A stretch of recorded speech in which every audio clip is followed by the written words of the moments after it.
tulungan ko lang sila magpasok ng postcard. Kasi baka di niya ako matanggal. Okay. Ano ka magtulak at ako mag-ano ha?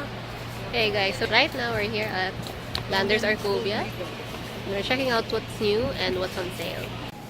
So yesterday, Landers Arcovia along C5 opened to the public, and we thoroughly checked it out. We actually reached there at around 9:30, so there weren't much people at that time. I think it was pretty okay. They had bouncers around, the security was great.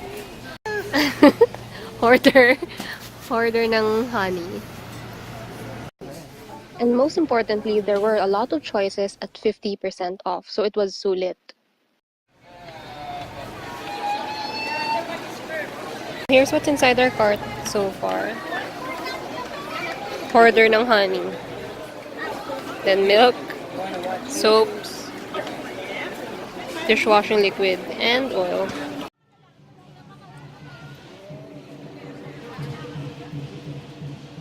At around 10 a.m., you can see a lot more people coming in. There's a line by the entrance, and during that time, we were about to leave na.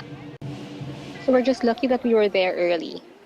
Anyway, the sale is until May 6, so you have time to check it out. I hope you've enjoyed this video. Don't forget to hit thumbs up and subscribe to my channel, and I'll see you in my next vlog. Bye!